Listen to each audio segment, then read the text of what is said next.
أعوذ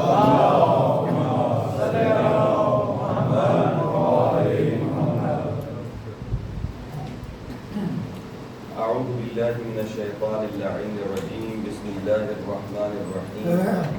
الحمد لله رب العالمين الرحمن الرحيم مالك يوم الدين. إياك نعبد وإياك نستعين. والصلاة والسلام والتحية والإكرام على سيدنا ونبينا وشفيع ذنوبنا وطبيب نفوسنا رحمة للعالمين أبي القاسم مصطفى محمد. اللهم صل على محمد وعلى أهل بيته الطيبين الطاهرين المعصومين المنتخبين، لا سيما على بقية الله الأعظم روحي وأرواح العالمين لتراب مقدمه الفداء. عجل الله تعالى فرجه الشريف وسهل الله تعالى مخرجه الشريف، ولعنة الله على أعدائهم أجمعين من يومنا هذا إلى قيام يوم الدين. أما بعد، فقد قال رسول الله صلى الله عليه وآله وسلم: الحسين مني وأنا من الحسين. صدق رسول الله صلى الله عليه وآله وسلم. اللهم صل على محمد.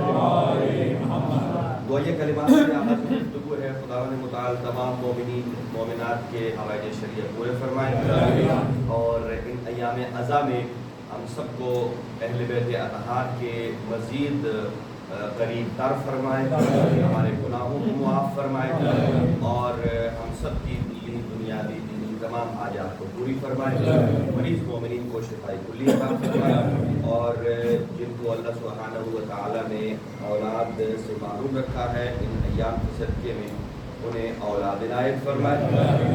سید اسد علی نقوی صاحب کو شفاء عطا فرمائے، سید مدر عباس نقوی صاحب ہیں، سید محسن عباس نقوی، اللہ سبحانہ و تعالیٰ ان کو شفاء کامل و عاجل عطا فرمائے. اور شہباز صاحب ہیں، اور شہریہ، اور محمد داخل صاحب ہیں، عابد قاضی صاحب ہیں، موسیٰ صاحب، اور صاحب ہیں، برادر بشارت علی صاحب ہیں، ثاقب حسین صاحب ہیں، اور اسی طرح ہمارے برادر محمد یاسین صاحب آج قبروں کا اہتمام ان کی طرف سے اور برادر ساجد علی صاحب کی طرف سے ہے.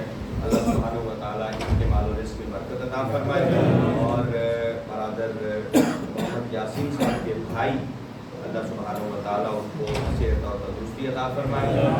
وہ علیل ہیں، اللہ سبحانہ و تعالیٰ تمام دکھ اور پریشانیاں دور فرمائے، اور ان دونوں برادران کے گھروں پر اپنی رحمتیں اور برکتیں نازل فرمائے، اور ان کی تمام دینی اور دلی تمام شرعیات پوری فرمائے، اور ان کے مال و رزق میں بھی برکت عطا فرمائے. اپنی دعاؤں کی قبولیت کے لیے اور برائے تاجیل ظہور امام زمان بآواز بلند صلوات پڑھتے ہیں. اللهم صل علی محمد وآل محمد. حضرات، یہاں سے کل کچھ معلومات آپ کی خدمت میں گوش گزار کی تھی، اسی سے آگے بڑھاؤں گا. ارشاد رسول گرامی صلی اللہ علیہ وآلہ وسلم ہے کہ حسین منی وانا من الحسین. انتہائی مشہور فرمان ذیشان ہے آپ صلی اللہ علیہ وآلہ وسلم کا، لیکن ہم کربلا کو بات کربلا کے ساتھ سمجھنے کی کوشش کر رہے ہیں کہ خود فرمان سید الشہداء اپنے مقصد کا کیسے بیان کرتا ہے. اور کل یہاں ہم نے عرض کیا امام صادق علیہ السلام کی حدیث مبارکہ ہے کہ اِنَّ لِقَتْلِ الْحُسَيْنِ حَرَارَةً فِي قُلُوبِ الْمُؤْمِنِينَ لَا تَبْرُدُ أَبَدًا، کہ امام حسین علیہ السلام کی شہادت ایک دلوں میں حرارت پیدا کرتی ہے، اور جو کبھی ٹھنڈی ہونے والی نہیں ہے. اور حرارت کیا ہے؟ یہ حرارت ہے حمایت اہل بیت اطہار علیہ السلام. یہ حرارت کیا ہے؟ یہ دشمنان سید الشہداء سے اظہار براءت ہے. اور حرارت کیا ہے؟ یہ دلالت کرتی ہے حرارت سید الشہداء کہ عظمت پروردگار کیا ہے، عظمت توحید اور رسالت کیا ہے، عظمت عدالت الہیہ کیا ہے، اور عظمت قیامت کیا ہے. ان تمام چیزوں سے تعلق ہے. اور اس کا مطلب یہ ہے کہ حرارت خود ایک حیات ہے. دیکھیں، جہاں جمود ہوتا ہے وہاں سمجھیے کہ وہ از اکول ٹو ممات ہے، اور جہاں حرکت ہوتی ہے وہ ہے مساوی حیات کے. اس کا مطلب یہ ہے کہ امام حسین علیہ السلام کی جو ایام آتے ہیں یہ زندگی میں ایک مرتبہ پھر حرکت کو پیدا کرتے ہیں. یعنی کس چیز کی حرکت پیدا کرتے ہیں؟ ایک تو حرکت ہے کہ حق کی حمایت اور باطل سے اظہار براءت، یعنی اس میں حرکت پیدا ہوتی ہے. اور شدت کیا پیدا ہوتی ہے کہ انسان اگر 11 مہینے میں سال کے باقی ایام میں کہیں دنیا میں گم ہو گیا ہے اور راہ خدا اور رسول سے فاصلہ اختیار کر گیا ہے تو یہ محرم بہترین کنیکشن پیدا کرنے کے ایام آ گئے. یعنی امام حسین علیہ السلام سے محبت در حقیقت رسول خدا سے محبت ہے، اور رسول خدا کی محبت اصل میں منشائے پروردگار. اور یہی جو چیزیں عرض کر رہا تھا آپ کی خدمت میں کہ جو حضرات حج بیت اللہ کی زیارت سے مشرف ہوئے ہیں، وہاں بھی ایک میقات ہے. میقات یعنی 7 میقات ہیں. کہیں سے بھی حاجی کسی ایک میقات سے گزرتا ہے اور جب تک میقات میں پہنچتے ہیں، میقات سے پہلے تک ہر بندے کا لباس اپنا علاقائی لباس ہوتا ہے. ہر بندے کی زبان اپنی علاقائی زبان ہے، ہر بندے کی تہذیب اپنی علاقائی تہذیب ہے. جیسے ہی میقات پر پہنچتے ہیں تو وہاں سارے اپنے علاقے کے لباس کو اتار دیتے ہیں، اپنے علاقے کی زبان کو ترک کر دیتے ہیں. وہاں ایک ہی زبان ہوتی ہے اور وہ کیا ہے؟ عربی، جس میں اللہ سبحانہ و تعالیٰ نے قرآن مجید کو نازل کیا.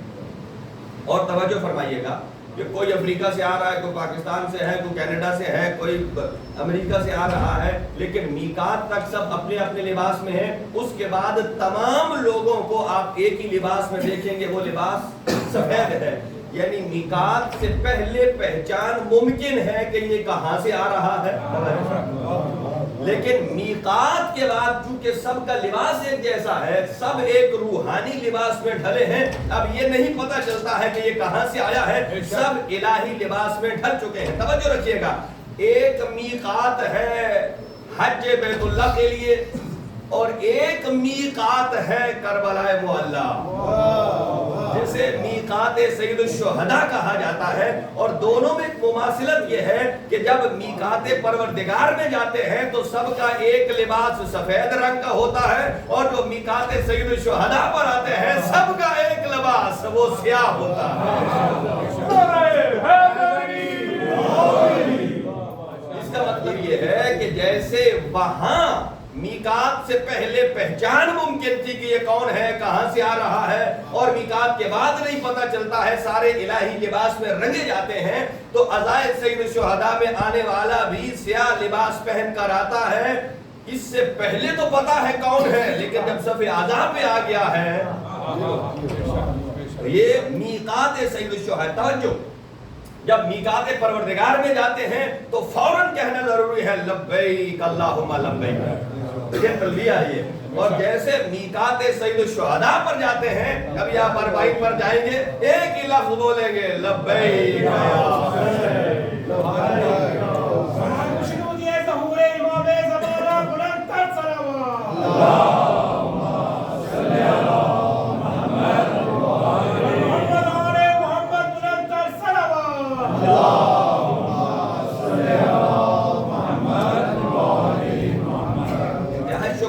اور یہاں ایک اور جملہ ابھی چونکہ اسٹڈی مطالعہ جاری رہتا ہے. تو اول کلمۃ قال العباس یا حسین. آپ کے بچے بھی پیدا ہوتے ہیں تو کتنے عرصے میں بولنا شروع کرتے ہیں؟ کو 2 سال، کو 2.5 سال، کو 1.5 سال. لیکن جب پہلے بچہ بولتا ہے تو اس کے الفاظ محمل ہوتے ہیں. کوئی توتلی زبان میں کہے گا، یعنی صحیح پرفیکٹ بابا کو بھی بابا، ماما کو بھی ماما نہیں کہہ سکتا. لیکن حضرت عباس علیہ السلام نے سب سے پہلا جو کلمہ کہا، اول کلمۃ قال العباس، سب سے پہلا کلمہ جو حضرت عباس نے بولنا شروع کیا تو کہا، فرمایا یا حسین. سبحان اللہ، سبحان اللہ. توجہ ہو تو عرض کروں، اس کا مطلب یہ ہے کہ چونکہ شہنشاہ وفا ہیں ابو الفضل عباس،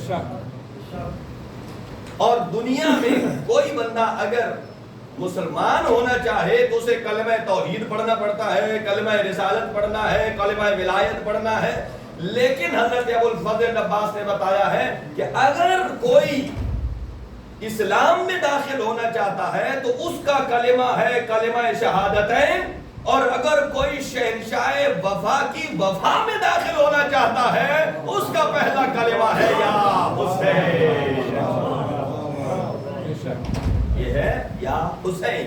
اب آ جائیے اور یہ نہ سمجھیے کہ ان ایام میں ہم سید الشہداء کا غم منانے والے تھوڑے ہیں اور باقی افراد زیادہ ہیں. توجہ میں ادھر رکھیے گا، یہ نہ سمجھیے کہ ہم تھوڑے ہیں اور باقی زیادہ ہے. نہیں، اگر آپ قرآن سے پوچھیں تو میں 4 آیات عرض کروں گا، خود بخود آپ کہیں گے ہم تھوڑے ہی ٹھیک ہیں.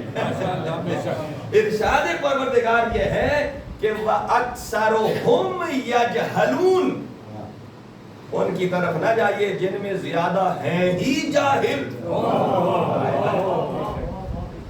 کہ ان کی اکثریت ہے ہی جاہل. اکثرہم یجہلون، اور پھر ہے وَأَكْثَرُهُمْ لَا يَعْلَمُونَ، کہ اکثر ایسے ہیں کہ جو کہ جاننے والے ہیں ہی نہیں. اور ایک اور جملہ ہے وَأَكْثَرُهُمْ لَا يَعْقِلُونَ، ہائے ہائے، اکثر ایسے ہیں کہ جو عقلوں سے خالی ہیں. اور اگلی بات میں کہوں، ارشاد پروردگار ہے وَأَكْثَرُهُمْ لَا يُؤْمِنُونَ، ان میں سے اکثر ایسے ہیں کہ جو ایمان ہی نہیں رکھتے. اب مجھے بتائیے، کیا ان اکثریت میں ہونا چاہتے ہیں جو ایمان سے بے بہرا ہے، یا اس اقلیت میں آنا چاہتے ہیں کہ جو ایمان کی دولت سے بہرا مند ہے؟ اب آ جائیے، امام حسین علیہ السلام نے کیا فرمایا. کل بھی کچھ باتیں عرض کی تھی آپ کی خدمت میں اور وہیں سے عرض کرتا ہوں. کچھ لوگ کہتے ہیں کہ ابن سعد اور شمر وہ بھی کربلا میں روئے اور عزادار امام حسین بھی روتا ہے. ان دونوں کے آنسو برابر ہیں؟ دونوں کا وزن برابر ہے؟ نہیں. کیوں؟ یہ اعتراض ہوتا ہے کہ شیعوں نے خود ہی مارا ہے اور خود ہی روتے ہیں. مجھے بتائیے، کیا شمر شیعہ ہے؟ عمر ابن سعد شیعہ ہے؟ نہیں.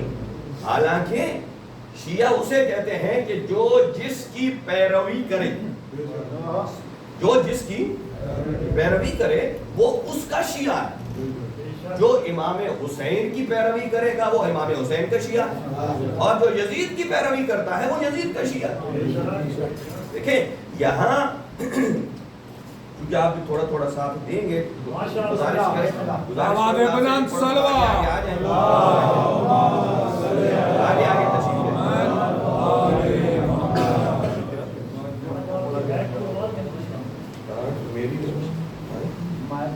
مائک تو دو میں چل رہے ہیں.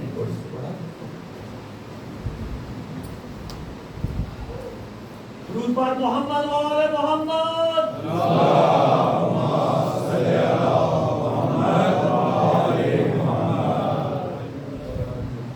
شد امام زمانہ اگنتر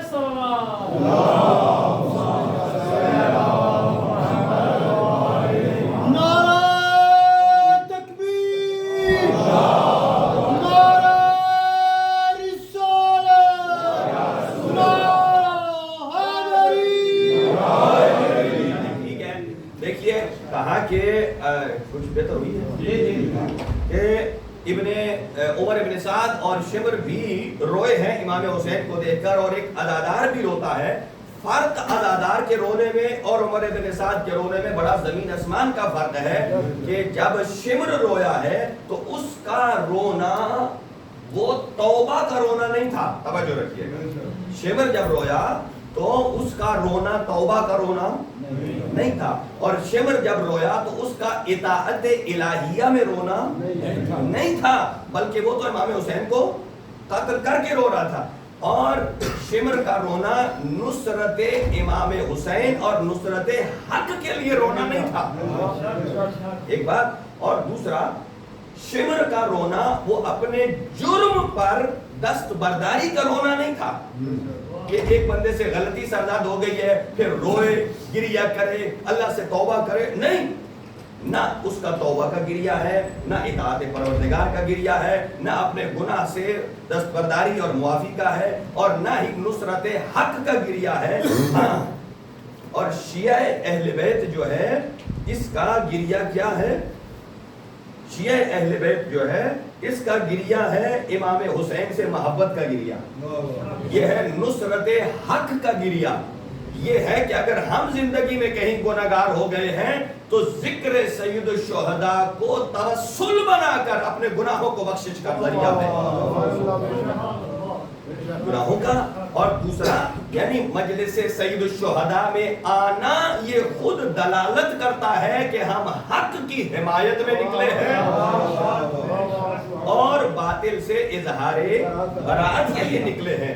اور امام حسین کی مجلس میں آ کر گریہ کرنا یہ مظلوم کی حمایت ہے اور ظالم سے اظہار برات ہے۔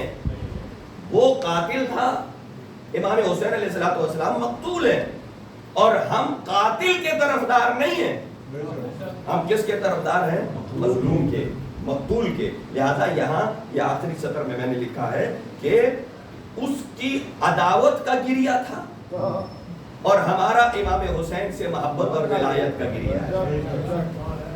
اسی طرح ایک بغاوت ہوتی ہے، ایک ندامت ہوتی ہے۔ شمر بغاوت پر گریہ کر رہا، اگر ندامت ہوتی تو یہ اور بات۔ جی ہاں، اب آگے آ جائیے، کچھ اور چیزیں میں نے لکھی ہیں کہ امام حسین علیہ السلام نے، میری آج ٹیکسٹ چھوٹا ہے، چلیے واقعہ کربلا سے یہ چند ایک پوائنٹس نوجوانوں کے لیے کہ کیا امام حسین علیہ السلام جب نکلے ہیں تو کیا یہ سیاسی تحریک تھی؟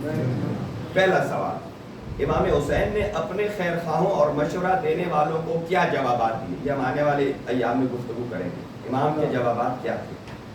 دوسرا، مکہ سے کربلا کے راستے میں آپ نے جو خطبات ارشاد فرمائے ان تمام خطبات کا مرکزی نقطہ کیا ہے؟ یہ خود امام حسین علیہ السلام۔ اور تیسرا، کربلا پہنچنے کے بعد آپ نے جنگ کو ٹالنے یا امن قائم کرنے کے لیے کیا اقدامات کیے؟ جو ہے نا حضرات۔ چوتھا، نعوذ باللہ، امام حسین علیہ السلام نے اپنے قاتلوں کے لیے کیا خود حالات سازگار بنائے ہیں اور کوفہ کی طرف سفر کیا؟ یہ سوالات ہیں۔ پانچواں، یا یہ فرض کر لیا جائے کہ اقتدار کے حصول کے لیے اختیار کی جانے والی تدابیر اور احتیاطی اقدامات امام حسین علیہ السلام کے ناکام ہو گئے؟ اچھا، نمبر 6، کیا امام حسین علیہ السلام کا سفر کا مقصد صرف سیاسی اقتدار حاصل کرنا تھا یا اس کے پس منظر میں کچھ اور؟ ساتواں، اگر بعض مشورہ دینے والوں کے اندازے ظاہری طور پر درست تھے تو پھر امام حسین کے فیصلے کو کس زاویے سے سمجھا جائے؟ توجہ ہے جی۔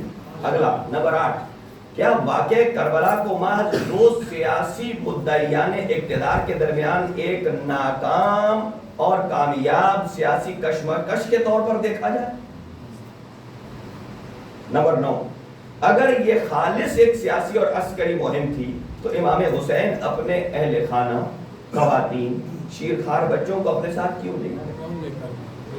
نمبر 10، جب ہور کے لشکر نے راستے میں روکا تو امام حسین علیہ السلام نے انہیں ان کے حیوانوں کو بھی پانی پلایا اور واپس لوٹ جانے کی پیشکش بھی کی۔ اس طرز عمل کے ذریعے آپ انسانیت کو کیا پیغام دینا چاہتے تھے؟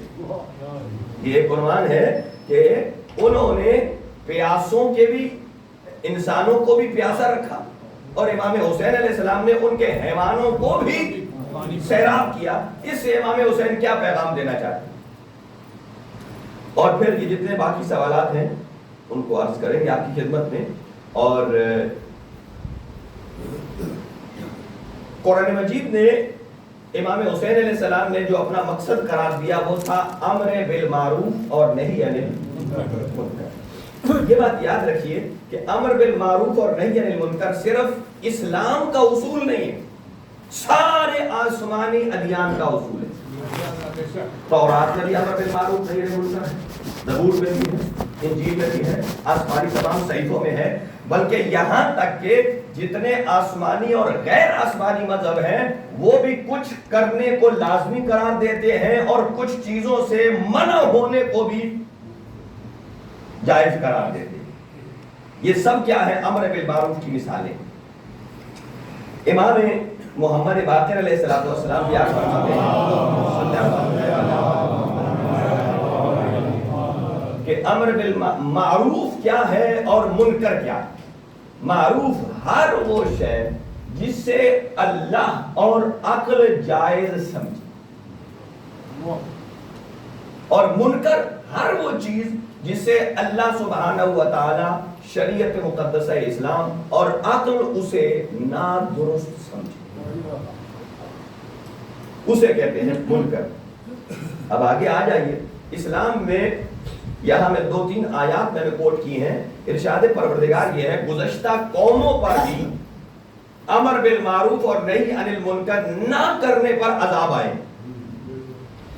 فَلَوْلَا كَانَ مِنَ الْقُرُونِ مِنْ قَبْلِكُمْ أُولُو بَقِيَّةٍ يَنْهَوْنَ عَنِ الْفَسَادِ فِي الْأَرْضِ، تو تمہارے پہلے والے زمانوں میں اور نسلوں میں ایسے صاحبان عقل کیوں نہیں پیدا ہوئے جو لوگوں کو زمین میں فساد پھیلانے سے روکیں؟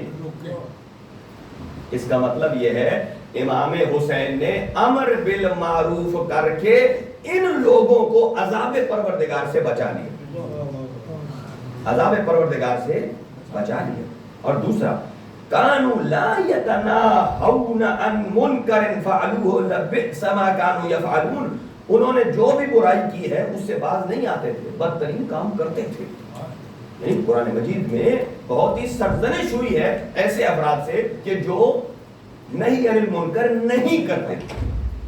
توجہ، یہاں پھر ایک اور آیہ مجیدہ ہے، کنتم خیر امت اخرجت للناس تأمرون بالمعروف وتنہون عن المنکر۔ اللہ سبحانہ و تعالیٰ نے فرمایا ہے کہ اللہ نے تمہیں بہترین امت قرار دیا ہے لوگوں میں، اور اس کی نشانی یہ بتائی ہے کہ آپ امر بالمعروف کرنے والے ہیں اور نہی عن المنکر کرنے والے ہیں۔ تو یہ اس بہترین امت سے مراد کون ہے؟ کیا آپ اور ہم ہیں؟ اگر آپ اور ہم ہوں تو ہم تو کما حق ہو اپنے آپ کو امر بالمعروف نہیں کر سکتے، اپنے آپ کو نہی عن المنکر نہیں کر سکتے، تو ہم کہاں کنتم خیر امت اخرجت للناس آ گئے؟ اس سے مراد وہ امت ہے کہ جو خود صاحبان عصمت ہے اور جانشین پیغمبر ہے اور اولو الامر ہے، صاحبان امر ہے۔ توجہ، اور پھر فرمایا تأمرون بالمعروف وتنہون عن المنکر وتؤمنون باللہ، اور اللہ پر ایمان لانے والے ہیں۔ توجہ، حالانکہ ہونا یہ چاہیے اللہ پر ایمان پہلے آیت میں اللہ ذکر کرتا اور بعد میں امر بالمعروف اور نہی عن المنکر بعد میں آتے ہیں، جبکہ اس آیت مجیدہ میں اللہ نے امر بالمعروف نہی عن المنکر کو پہلے اور ایمان باللہ کو بعد میں۔ یہ کیا وجہ ہے؟ کیا امر بالمعروف اور نہی عن المنکر کی اہمیت زیادہ ہے اللہ پر ایمان سے؟ یہاں جو روایات میں ہے وہ یہ کہ اصل میں جو بہترین ایمان ہے اس سے پہلے جب تک امر بالمعروف نہ ہو اور نہی عن المنکر نہ ہو تو وہ ایمان باللہ شمار ہی نہیں ہوتا، کیونکہ یہ امر بالمعروف اور نہی عن المنکر یہ دونوں ایسے بیس ہیں کہ جو ایمان باللہ کو مضبوط کرتے ہیں۔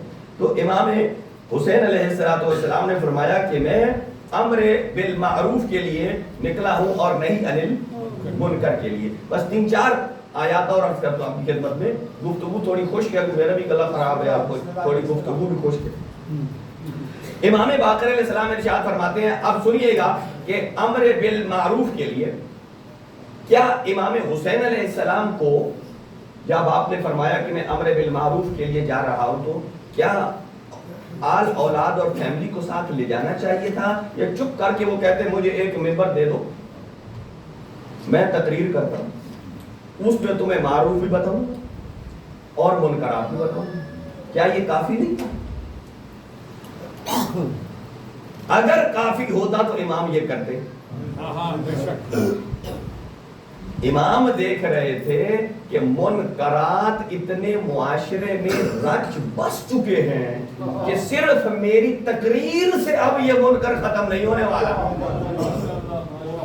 اور میرے معروفات کو اتنا بگاڑ دیا گیا ہے کہ اب حسین تا قیامت پر بھی معروف کرتا رہے تو معروف کے اوپر جو منکرات کا غلاف چڑھ چکا ہے، جب تک اس غلاف کو نہیں ہٹائیں گے۔ توجہ، امام باقر علیہ السلام ارشاد فرماتے، ایک صلوات پڑھ لیجیے۔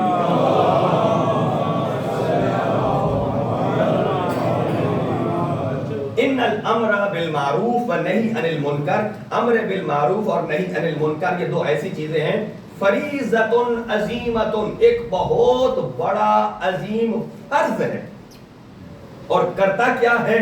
بہا تقام الفرائض، یہ ایسا فرض ہے، کی فرض ہے کہ اس کے ذریعے سے باقی سارے اصول دین اور فروع دین قائم ہوتے ہیں۔ یہ ستون کا کام کرتا ہے، جیسے چھت کے نیچے ستون نکال دے چھت گر جائے گا، ایسے ہی امر بالمعروف نہی عن المنکر وہ ستون ہے جس پر پورے کے پورے اسلام کی بلڈنگ قائم ہے۔ توجہ، دوسرا وَتَأْمَنُ الْمَذَاهِبِ، راستے پرامن ہوتے ہیں تو امر بالمعروف اور نہی عن المنکر۔ اب یہاں میں وضاحت زیادہ نہیں کر سکتا۔ وَتَحِلُّ الْمَقَاصِبِ، اگر رزق و روزی حلال ہوتی ہے تو انہی دو کی وجہ سے۔ ترد المظالم، اگر کسی کا چھینا ہوا مال واپس لوٹایا جاتا ہے تو انہی دو کی وجہ سے۔ وَتُعْمَرُ الْأَرْض، اگر زمین سرسبز و شاداب ہوتی ہے اور فصل اگاتی ہے تو انہی دو ذریعوں کی وجہ سے۔ وَيَنْتَصِفُ مِنَ الْأَعْدَاءِ، اور اگر دشمنوں سے بدلہ لیا جاتا ہے انصاف کے ساتھ تو انہی دو کے ساتھ۔ وَيَسْتَقِيمُ الْأَمْرُ، اور اگر دین قائم ہوتا ہے تو انہی دو کے ساتھ۔ اب ایک اور مولا علی کا فرمان دیکھیے، ناج البلاغہ میں ارشاد فرماتے ہیں، قوام الشریعت، کہ شریعت بھی کسی چیز پر کھڑی ہے، اور شریعت کس پر کھڑی ہے؟ الامر بالمعروف والنہی عن المنکر واقامۃ الحدود، تین چیزوں پر شریعت کھڑی ہے۔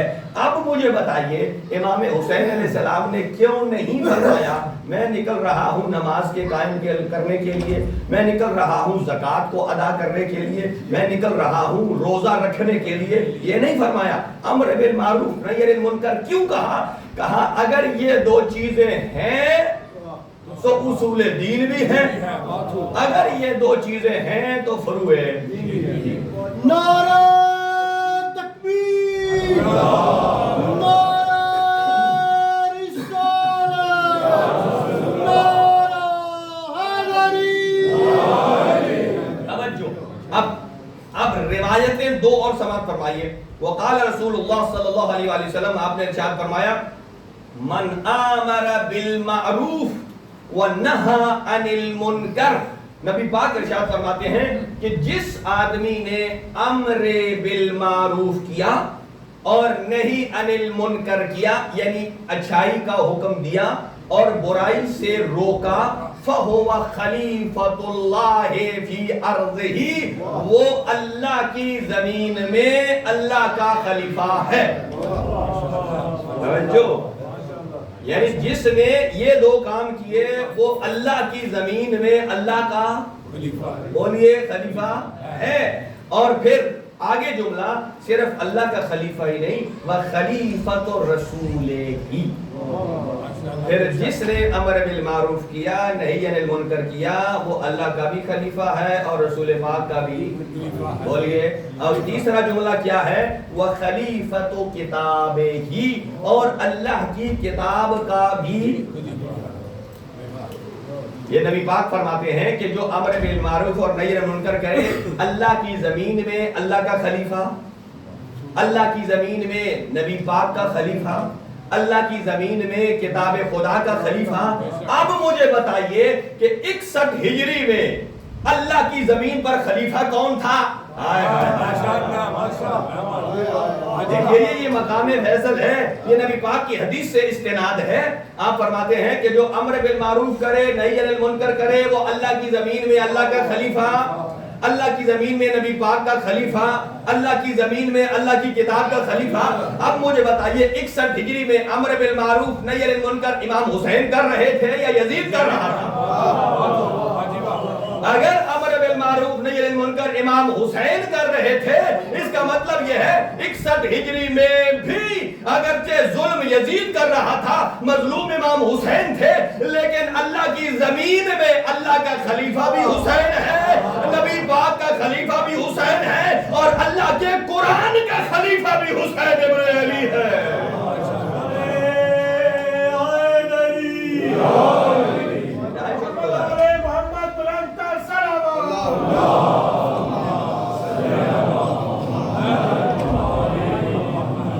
انتہائی شکر گزار ہوں۔ دیکھیں یہ گفتگو اگرچہ سخت ہے لیکن تھوڑی سٹیپ بائی سٹیپ آگے جا رہی ہے۔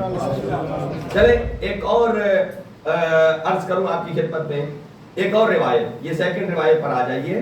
امیر المؤمنین کا جملہ ہے وَمَا أَعْمَالُ الْبِرِّ كُلُّهَا، سارے کے سارے نیک عمل جو آپ اپنے ذہن میں سوچ لیں، آپ کے ذہن میں جو جو نیک عمل ہے سوچ لیں، ہر نیک عمل وال جیم ہے الف دال اللہ کی راہ میں بشمول یہ بھی عند الامر بالمعروف ونہی عن المنکر الا كالنفست فی بحر لجی۔ ایک ترازو لیں، ترازو اس کے کتنے پلڑے ہوتے ہیں؟ دو۔ ایک میں ساری نیکیاں رکھی، ہائے ہائے ہائے، ایک میں کتنی؟ ساری نیکیاں، اور پلس جیم ہے الف دال، وہ بھی ساتھ رکھی، اور دوسرے پلڑے میں اکیلا امر بالمعروف اور نہی عن المنکر رکھی۔ ایک میں سب کچھ اور ایک پلڑے میں صرف امر بالمعروف اور نہی عن المنکر۔ اب سمجھیے کہ امام حسین کا مقصد کتنا وزنی ہے۔ ایک پلڑے میں صرف امر بالمعروف اور نہی عن المنکر، اور دوسرے میں ساری دنیا کے نیک اعمال، ان کی آپس میں نسبت کیا ہے؟ مولا علی فرماتے ہیں ان تمام کے تمام نیک اعمال کی امر بالمعروف اور نہی عن المنکر سے وہی نسبت ہے جیسے زبان کی چکناہٹ کی سمندر کے مقابلے میں۔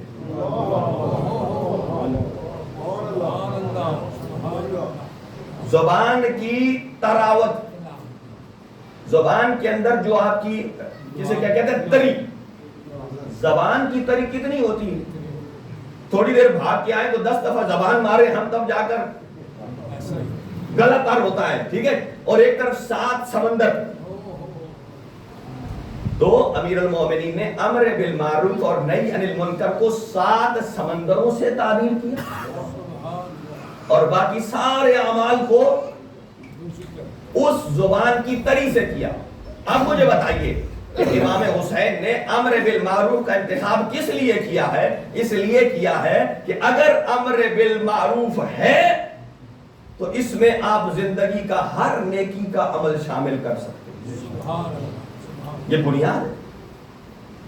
چلیں یہاں میں اس کو چھوڑ دیتا ہوں، ایک واقعہ اور پھر اسی پر تمام کرتا ہوں۔ توجہ، رسول خدا صلی اللہ علیہ وسلم نے ایک خوبصورت مثال دی ہے، صحیح بخاری میں یہ مثال موجود ہے کہ میں نے کوٹ بھی کیا ہے اس کو۔ ہمارے بلند صلوات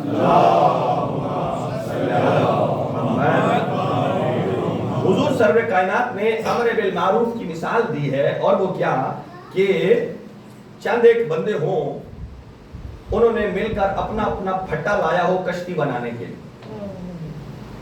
کیا لایا ہو؟ ایک ایک پھٹا لایا ہو کشتی بنانے کے لیے، اور کشتی بن جائے اور وہ سارے اس میں سوار ہو جائے، اور درمیان سمندر میں جا کر وہ اپنے حصے کے پھٹے میں سوراخ کرنے لگے۔ ہائے ہائے، سمجھیے گا، اپنے حصے کا جو گھر سے لایا تھا اس میں سوراخ کرے۔ اچھا، اب باقی کون ہے اس کے ساتھ؟ پارٹنر ہے، موجود ہے۔ اب اگر تو یہ سارے دیکھتے رہیں کار سوراخ بھائی، اسے کہ کیوں کرتا ہے؟ وہ کہتا ہے میرا پھٹا میرا، پھٹا تیرا ہے. اچھا آپ توجہ, اب یہ جو کشتی میں باقی 7 افراد ہیں ان کے اوپر اسے امر بالمعروف نہی عن المنکر کرنا واجب ہے یا مستحب ہے؟ آئے آئے آئے سوچ کے بتائیے گا. پھر ہم نے امام حسین پر بھی آنا ہے, پھر ایسا نہ ہو کہ یہاں اور کہیں اور وہاں اور کہیں. ٹھیک ہے نا جی.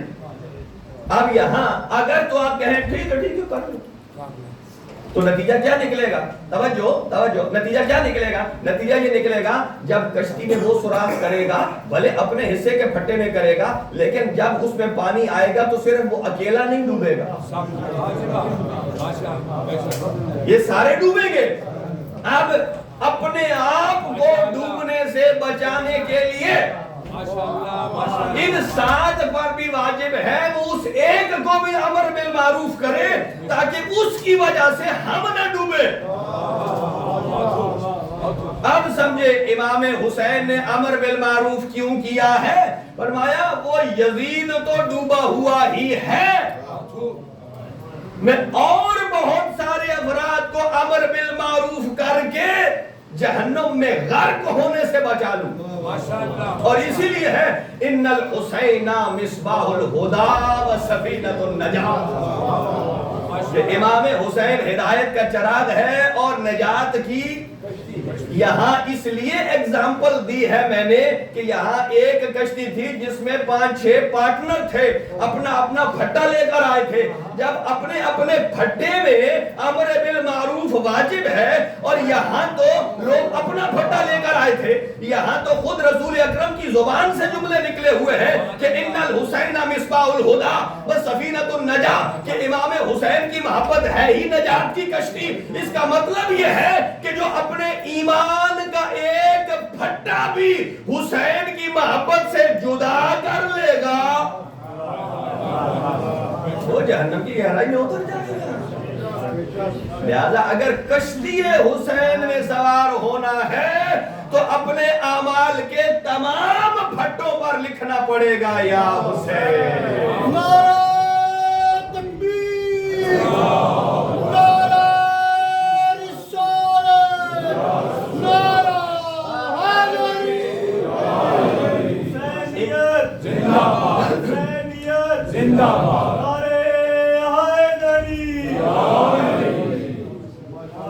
چلیں بس آیت سے ہی نتیجہ اور پھر آج کی گفتگو تمام. کہ ہم توجہ, یہ سارے یہاں بیٹھے ہیں کیا کر رہے ہیں؟ مجلس سن رہے ہیں, مجلس پاک سن رہے ہیں. ماشاءاللہ,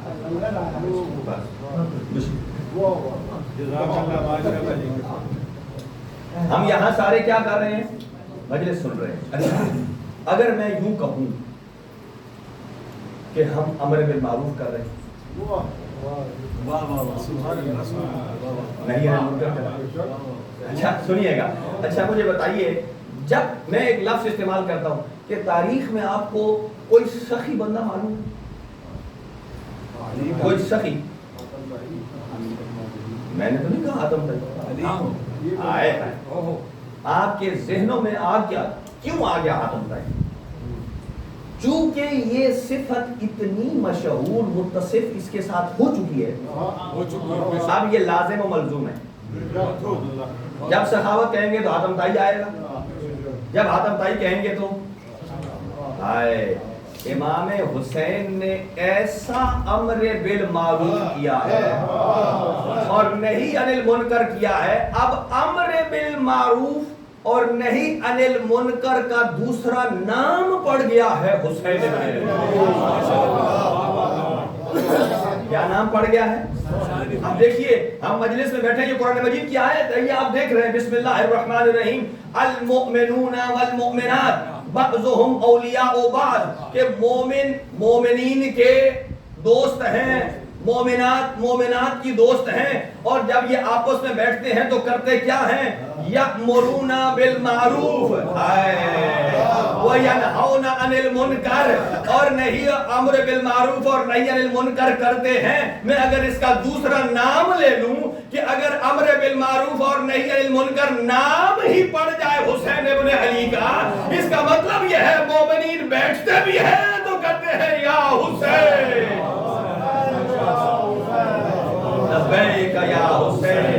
توجہ، اگلے جملے سنیے، یأمرون بالمعروف وینہون عن المنکر ویقیمون الصلاۃ وَيُؤْتُونَ الزَّكَاةَ، نماز بھی قائم کرتے ہیں، زکوٰۃ بھی ادا کرتے ہیں، یُطِیعُونَ اللَّهَ وَرَسُولَهُ، اللہ اور اس کے رسول کی اطاعت کرتے ہیں، اور جن جن میں یہ صفات ہوتی ہیں اولئک سیرحمہم اللہ، اللہ ان پر اپنی رحمتیں نازل کرتا ہے۔ اس کا مطلب یہ ہے کہ جہاں ذکر حسین ہے وہاں امر بالمعروف بھی ہے، جہاں ذکر حسین ہے نہی عن المنکر بھی ہے، جہاں ذکر حسین ہے اقامہ نماز بھی ہے، جہاں ذکر حسین ہے وہاں ایتاء زکوٰۃ بھی ہے، اور جہاں ذکر امام حسین ہے وہاں اطاعت پروردگار اور اطاعت رسول بھی ہے، جہاں یہ سب کچھ ہوتا ہے وہاں رحمت پروردگار نازل ہوتا ہے۔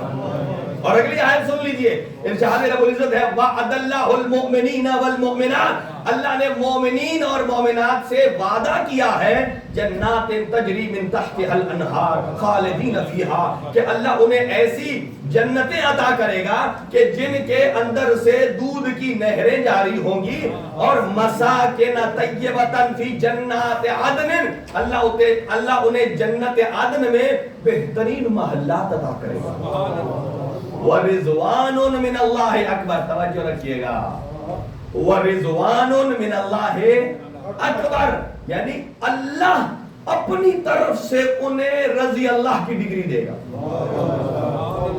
یعنی کسی گناہگار کے لیے یہ دعا کرنا کہ اللہ آپ سے یا ان سے راضی ہو جائے یہ اور ہے، اور مجلس حسین میں آ کر اس کا مصداق بننا کہ خود خدا کہے کہ تیرا رب تجھ پر راضی ہو۔ اس کا مطلب یہ ہے رضوان من اللہ اکبر ذالک هو الفوز العظیم، یہی بہت بڑی کامیابی ہے۔ یعنی کامیابی یہی ہے کہ انسان اللہ سبحانہ و تعالی کے راستے میں کامیاب ہو جائے۔ اور آج کے جو مسائل ہیں، چونکہ وقت تھوڑا زیادہ نکل چکا ہے، حضرت مسلم کے چند جملے عرض کرنا چاہتا ہوں۔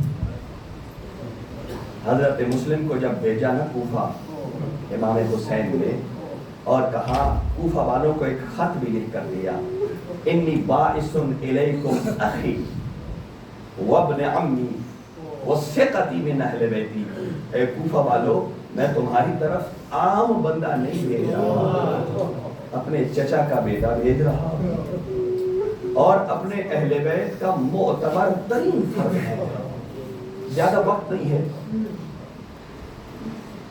حضرت مسلم کو جب امام حسین سے نے جدا کیا، رخصت کیا، تو روایت میں ہے جیسے علی اکبر کو رخصت کیا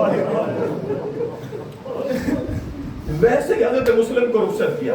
نیاز حسین سنیے گا، مجھے معلوم ہے بہت نرم دل ہے، جب امام حسین نے مسلم کو کہا نا جائیے، مسلم تھوڑے دور جاتے ہیں، آ کر پھر پلٹ کے آتے ہیں، کہا اے فرزند پیغمبر مجھے اپنے ہاتھوں کا بوسہ دے دے۔ آئے مولا کے ہاتھوں کا بوسہ دیا، اور پھر آنکھوں سے آنسو جاری ہیں، پھر جا رہے ہیں، تھوڑی دور جا کر پھر پلٹتے ہیں، آ کر کہتے ہیں فرزند پیغمبر مجھے اپنی داڑھی کا بوسہ دے دے۔ پھر چلے جاتے ہیں، تیسری دفعہ آتے ہیں نا، کہا اے فرزند پیغمبر مجھے اپنی گردن کے بوسے دے دے۔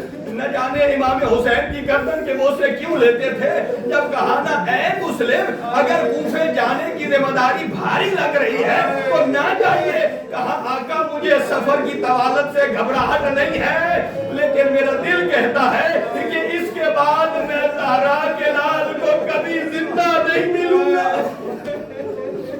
اپنے گلے میں باہیں ڈالی اور کافی دیر تک گریہ کرتے رہے، کہا اللہ پہ توکل کریے اور جائیے۔ مسلم کوفہ پہنچے ہیں، آپس ابن شبیب نے، حبیب ابن مظاہر نے، حضرت مختار نے بڑھ بڑھ کر اعلان کیا ہے، لیکن جب جوک در جوک بیعت ہونے لگی اور یزید تک خبر پہنچی کہ اگر ایسے بیعت ہوتی رہی تو یہ تو کوفہ فتح ہو جائے گا، اسے نعمان ابن بشیر کو معطل کیا اور عبیداللہ ابن زیاد کے جسے ابن مرجانہ کہا جاتا ہے بصرہ سے منتقل کر کے یہاں لایا۔ یہ رات کو 500 بندوں کے جھرمٹ میں آیا، لوگ امام حسین علیہ السلام کے استقبال میں تھے اور جیسے اس نے نقاب الٹا پتہ چلا یہ تو عمر ابن سعد کی طرف سے بھیجا گیا ہے، عبید اللہ ابن زیاد ہے۔ چنانچہ اس نے کہا کہ جتنے مسلم کے ہمدرد ہیں انہیں گرفتار کیا جائے۔ حضرت مختار کو زندان میں ڈالا۔ حضرت ہانی بن عروہ کے گھر میں تھے، ہانی کو بلایا، ہانی کے ناک پر اتنے ڈنڈے مارے چہرہ لہو لہان ہو گیا۔ بعض روایات میں ہے کہ اسی ظلم کی وجہ سے ہانی اس دنیا سے چلے گئے۔ اور اس کے بعد مغرب کی نماز کا مشہور واقعہ آپ نے دیکھا ہے کہ مسلم نماز پڑھا رہے ہیں، عجیب غربت مسلم ہے، آپ آمادہ ہو گئے ہیں۔ خطیب اہل بیت کا جملہ ہے کہ نہ جانے کوفہ کے سارے مسلمانوں میں اکیلا مسلم جب کوئی نہیں تھا، کبھی رات کبھی اس گلی میں کبھی اس گلی میں، جب شدت پیاس سے ایک دروازے پر پہنچے، بڑھیا کو دیکھا، کہتے ہیں السلام علیکہ یا امت اللہ، اے اللہ کی کنیز تجھ پہ سلام ہو، اور جواب دیا وعلیکہ السلام یا عبد اللہ، اے اللہ کے بندے تجھ پر سلام ہو۔ کہا حل لی شربۃ من الماء، کیا مجھے پانی کا ایک گھونٹ ملے گا؟ کہا ہاں۔ جب پانی پی کے نا اپنے زانوؤں پر سر رکھا اور نیچے بیٹھ گئے، کہا بڑھیا کہتی ہے پانی پی نہیں لیا؟ کہا پی لیا، اب جاتے کیوں نہیں ہو؟ کہا کون کدھر جائے جس کا اس مرحلے میں نہ کوئی منزل ہے نہ کوئی عشیرہ۔ کہا تو کون غریب ہے، کہیں مسلم تو نہیں؟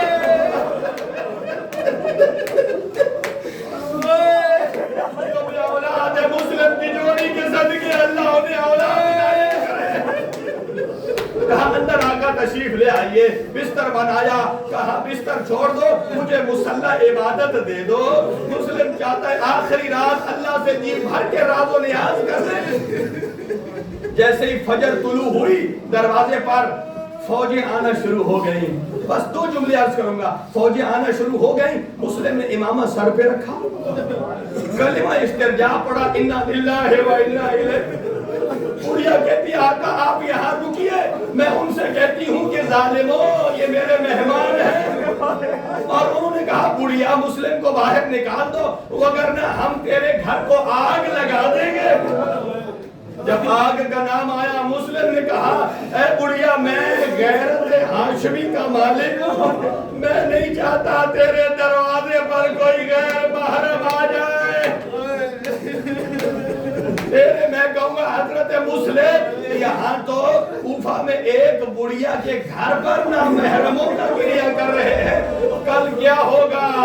اب اکیلا زین العابدین ہوگا، ارے جب شمر آ جائے گا حسینی آج لوگوں لڑتے لڑتے گرفتار کیا، بہانے سے اب لے کے دارالامارہ پر لے جایا گیا۔ اب یوں لٹایا جیسے قربانی کے جانور کو لٹایا۔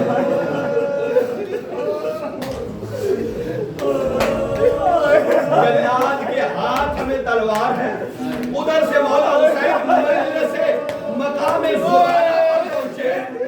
ایک مرتبہ عباس کو کہا عباس میری انگلیوں کے درمیان سے دیکھو۔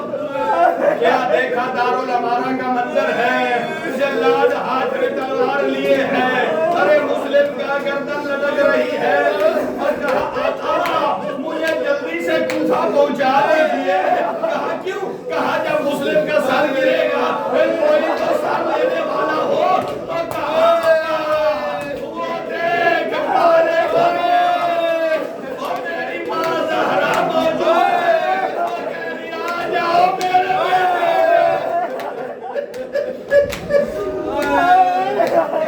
اجرکم علی اللہ۔ درجان میں چلی، مسلم کا سر زمین پر گرا۔ ہم اب جانتے ہیں پردیس میں کوئی مارا جائے نا لوگ کہتے ہیں چارپائی لے آؤ، ارے کوئی پردیسی مارا گیا ہے، لیکن جب مسلم مارا گیا لوگوں نے نہیں کہا چارپائی لے آؤ، کہا رسیاں لے آؤ۔ ارے مسلم کے پیروں میں رسیاں ہیں، ارے کبھی اس والا ارے کبھی اس والا